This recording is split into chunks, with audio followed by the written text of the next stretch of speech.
बिस्मिल्लाहिर्रहमानिर्रहीम, अस्सलाम वालेकुम। मेरा नाम है महमूश परवेज़ और मेरे साथ मौजूद हैं उस्मान भट्ट साहब।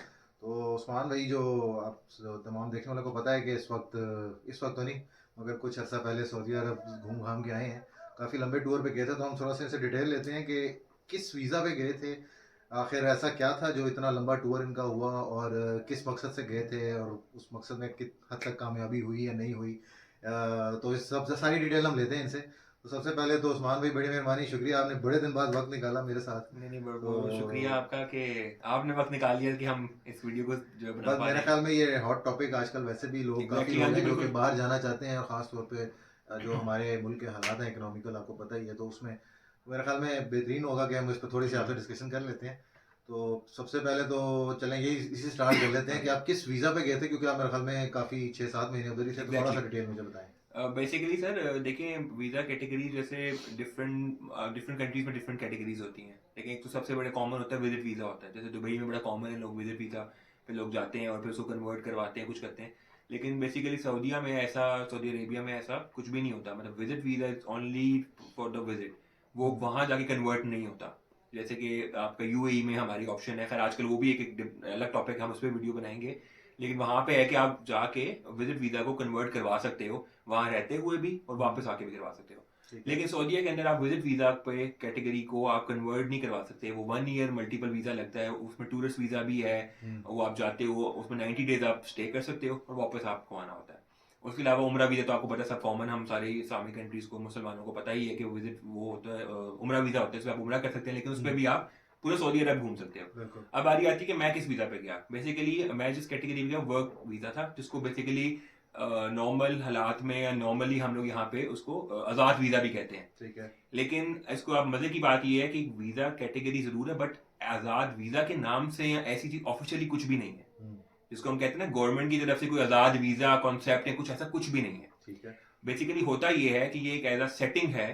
आपको, आप जब यहाँ से जाते हैं, जिसको आज़ाद वीज़ा 1 साल का हम कहते हैं, वो ये होता है कि आपको यहाँ से डिफरेंट, जो वहाँ पे कुछ कंपनीज हैं, छोटी कंपनीज होती हैं, शॉप्स होती हैं, हम्म। कुछ होती हैं जो कि सऊदी नेशनल्स होते हैं, हम्म। वो वीज़ा से निकलवा सकते हैं अपनी कंपनी की रिक्वायरमेंट के मुताबिक। किसी को 4 अलाउ होंगे, किसी को 5 अलाउ होंगे।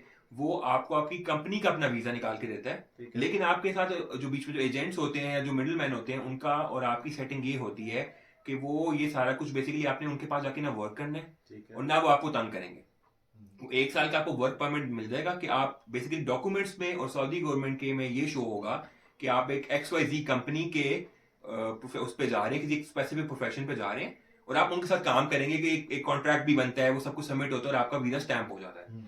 द मोमेंट आप वहां लैंड करते हैं, तो आपको वो जो भी कफील होता है, वो कहता है कि ठीक है जी, आपको अकामा, आपका ID सोडी बन गया, आप मेरी तरफ से आप आज़ाद हैं, आप जो मर्जी करें काम। 1 साल की आपने मुझे फीस वगैरह दे दी है, नो वरीज। हाँ, अगर आपको कोई जॉब मिल जाती है कहीं और आप कन्वर्ट करवाना चाहते हैं, हम्म। तो आप वहां से मुझे आप रिक्वेस्ट भेजेंगे नेक्स्ट कंपनी, तो मैं आपको वो ट्रांसफर दे दूंगा। ठीक है। अगर आपको वो ट्रांसफर नहीं मिलती, तो 1 साल आप रहते हुए आप किसी के पास भी काम करें, कुछ करें, वो आप कर सकते हैं। तो हम्म। बेसिकली तो ये एक सेटिंग है, हम्म। लेकिन इसकी ऑफिशियल कैटेगरी ये आज़ाद वीज़ा की तो नहीं होती है। Basically, sorry to cut you, मुझे समझ ये आई है कि एक अनऑफिशियल वे में आप किसी एजेंट को ढूंढेंगे वहां पर, हम्म, उस एजेंट के थ्रू आप एक जॉब लेंगे जो कि कागजों में होगी सिर्फ, एग्जैक्टली। और आप उस कंपनी के थ्रू वहां, वो आपको वीजा इशू करेगी, आप जाएंगे और उसके बाद आप आज़ाद हो जाएंगे, फिर आप बिल्कुल जॉब ढूंढ लें बेशक। बिल्कुल बिल्कुल ऐसा ही है। ठीक है। लेकिन इसमें ये होता है कि मैं एक और चीज क्लैरिफाई कर दूं।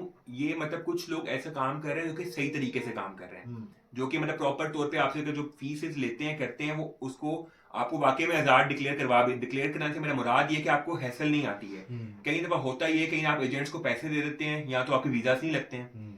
अगर वीजा लग भी गए, तो वहां जाके वो फिर जो कफील होते हैं या सऊदीज होते हैं, वो आपको इतना तंग करते हैं कि हमें और पैसे दो, हम आपका अकामा नहीं बनाएंगे, रिन्यू नहीं करवाएंगे, कुछ नहीं करवाएंगे। तो ऐसी हैसल आती हैं उधर। ठीक तो है। इसलिए ये बड़ा कॉमन प्रैक्टिस इतनी है। हाँ, जब तक आपको किसी को अच्छा एजेंट ना हो या आपका कुछ जानने वाला ना हो जो कि वहां से, क्योंकि हमारे यहाँ बेसिकली मसला ये होता है, जो पाकिस्तान में एजेंट्स हैं, मैं सारों की बात नहीं करूंगा, लेकिन कुछ एजेंट्स ऐसे हैं जो कि सिर्फ 2 नंबर करने बैठे हुए काम। कुछ ऐसे भी हैं कि जो वाकई में अपने वर्ड ऑफ माउथ रखते हैं। अगर वो आपसे फर्ज को जो भी 4-5-6 हज़ार रियाल या जो भी उसकी फीस है, 8-10 हज़ार रियाल फीसेज हैं, वो आपसे अगर लेते हैं तो वो उस पर कायम भी रहते हैं। ठीक है। लेकिन जो मोस्टली वहां से एजेंट्स हैं ना, जो कि सऊदी से एजेंट्स अक्सर हैं, वो मोस्टली जो है ना, उसमें से तकरीबन 70-80% तकरीबन ठीक काम करते हैं। लेकिन फिर वही वाली बात आती है, एक सेटिंग है, किसी टाइम भी कुछ भी प्रॉब्लम हो सकती लेकिन है। इसमें अब यानी कि आपको 100% फुल गारंटी नहीं है कि आपका काम, यानी कि प्रॉब्लम्स आपको फेस करनी पड़ सकती हैं, तो देखिए आपको जेन्युइन बंदा ढूंढने में प्रॉब्लम हो सकती है। जैन बंदा भी हो सकता है, देखिए वहां जाके भी आप उनके रहमो करम पे हो ना। हाँ, आपका डायरेक्ट सऊदी जैसे वो आपको सऊदी का फीस चलाएंगे। से डायरेक्ट लिंक नहीं है आपका। बीच हम्म। में जो आपका जो एक एजेंट होगा, आप या जो भी बंदा जिसके रेफरेंस से या जिसके पे गए हैं, आपका उसके साथ लिंक है। हम्म। अब उसकी कितनी अच्छी उसके साथ सलाम दुआ है या कितनी सेटिंग है, ये उसको पता है, और हम्म। उसने उसका क्या तय किया हुआ है। ठीक है। फिर बाद में अगर आपको कोई भी डॉक्यूमेंट चाहिए, आपको कोई चीज चाहिए, तो आप बार बार आपको उस एजेंट को कहना पड़ेगा, या क्योंकि जैसे अब देखिए आप कंपनी में काम कर रहे होते हैं, हम्म। आपको किसी चीज के लिए कोई डॉक्यूमेंट्स रिक्वायर्ड हो सकता है, तो उसके लिए आपको दोबारा उसको ही कहना पड़ेगा, और वो फिर वो सऊदी कफील क्योंकि वो उस कंपनी पे आप आए हुए हो, तो आपको उसको ही अप्रोच करना पड़ेगा। तो इट डिपेंड्स कि आपका कफील कितना अच्छा है, और जो बीच में आपका एजेंट है वो कितना अच्छा है, वो कितना आपके लिए कोऑपरेटिव है कि आपको वो कर सकता है इस पे। यानी कल को अगर आप फॉर एग्जांपल आपको 2 महीने वहाँ हो चुके हैं, आपको 2 महीने बाद एक जॉब मिल जाती है अचानक, तो फिर वो इजीली कन्वर्टेबल है, और यहाँ उसकी कोई लिमिट होगी कि यार लिमिटेशन होगी कि यार ये तो इतने अरसे मुझे यहाँ जॉब करनी है पहले, जो जो एक्चुअली जॉब नहीं हो रही मगर कागजों में कि यार इतने अरसे तो रहना नहीं है, वो ऐसा कोई सीन देखिए, तो नहीं है? उसमें उसमें ये होता है क्योंकि आपने उनका सेटिंग ही ये की होती है कि यार मुझे अगर जॉब मिलेगी या कुछ होगी तो मैं कन्वर्ट हो तो जाऊंगा। गवर्नमेंट की तरफ से उसमें कोई रुकावट नहीं कुछ है? भी नहीं होता, वो आपको एक ऑनलाइन एप्लीकेशन नई कंपनी डालती है और पुरानी कंपनी रिलीज करती है। हाँ, उसमें सिर्फ ये हो सकता है कि पुरानी कंपनी जो जो भी कफील है, जो भी कंपनी हम कह लेते हैं, वो रिलीज करते हुए आपको पैसे मांग ले, डिमांड वो कर ले तंग या कर कर सकते ले, हैं, वही वाली बात वो आती एक है। अलग सिचुएशन है। हाँ, वो ठीक है। कह रहा हूँ, फिर ये डिपेंड करता है कि आपने जब वीजा लिया था तो उस टाइम आपकी और एजेंट की क्या अंडरस्टैंडिंग थी, और उस एजेंट की और वो जो कफील है उसकी क्या एजेंट अंडरस्टैंडिंग थी। अच्छा ठीक है, अब ये मुझे थोड़ा सा अगर बता दें, आपके बताना चाहें हमें ज़रा कि कॉस्ट उसकी एक्चुअली वीज़ा की क्या है, और ड्यूरेशन आपने 1 ईयर बताई है मेरे ख्याल में, तो थोड़ा सा अगर इसमें रोशनी डालें। सर बेसिकली इसमें यूं होता है कि अब एक जो नई वीज़ा कैटेगरी भी है, आई मीन वो 3 माह का वीज़ा भी निकल आता है। फर्स्ट टाइम आप 3 मंथ्स का वीज़ा निकलवा लेते हैं, और फिर वो एक्सटेंडेबल होता है। ठीक है। और उसमें ये है कि ये जो 3 मंथ्स की तकरीबन कॉस्ट होती है, ये 4-4.5 हज़ार से लेके 5-5.5 हज़ार रियाल तक की कॉस्ट आती है आपको। ठीक है। एंड दैट इंक्लूड्स आपका जो अकामा बनता है वहाँ पे, सऊदी आईडी बनती है आपकी, ठीक है। तकरीबन 800 हज़ार रियाल उसकी भी कॉस्ट है। अगर आप वो नहीं बनवाते हैं, 3 माह के लिए जा रहे हैं, तो आपको पासपोर्ट हर दफ़ा कैरी करना पड़ेगा साथ अपने, ठीक है। क्योंकि आपको वहाँ पे प्रॉब्लम हो सकती है। जो साल की कैटेगरी है या साल का जो वीज़ा है बेसिकली, उसकी तकरीबन जो कॉस्ट है वो तकरीबन 10 से हज़ार रियाल, 10-11 हज़ार रियाल से लेके 12-13 हज़ार रियाल तक भी है। इट डिपेंड्स के इसमें जो है ना, मतलब आपको कहाँ पे मिलता है, और मतलब वो अगली कितना एजेंट कितना रख रहा है, आगे कितनी जा रही है, गवर्नमेंट फीसेस कितनी है, क्योंकि इसमें जो साल की कैटेगरी है उसमें तकरीबन 9,600 तो आपकी सीधी सीधी गवर्नमेंट की फीस है, लेबर फीस है बेसिकली।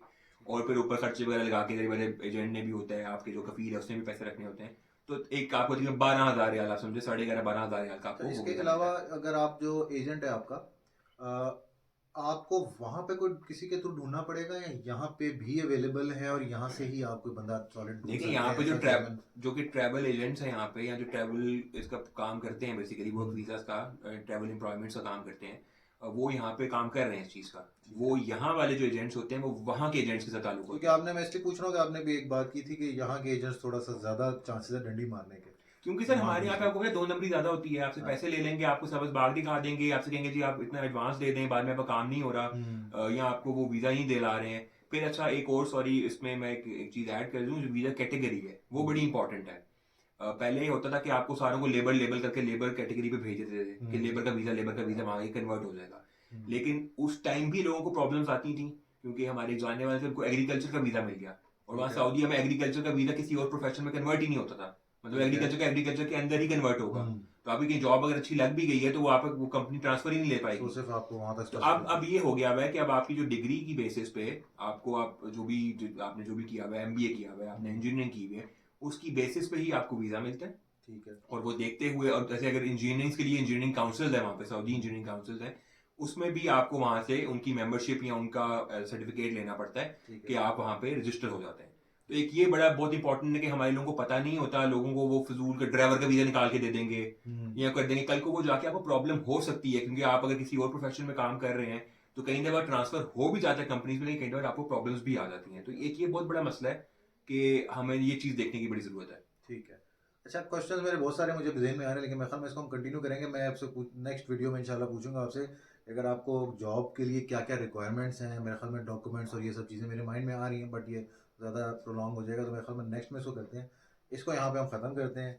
थैंक यू उस्मान भाई, आपने मुझे टाइम दिया। आपसे सवालात मेरे और भी जिस तरह मैं कह रहा हूँ हैं, इंशाल्लाह नेक्स्ट में कंटिन्यू करेंगे। तो इस वीडियो को हम यहीं पे एंड करते हैं। तमाम देखने वालों से रिक्वेस्ट है कि वीडियो को लाइक करें और चैनल को सब्सक्राइब जरूर करें। अपना ख्याल रखें। Thank you. अल्लाह हाफ़िज़। अल्लाह हाफ़िज़।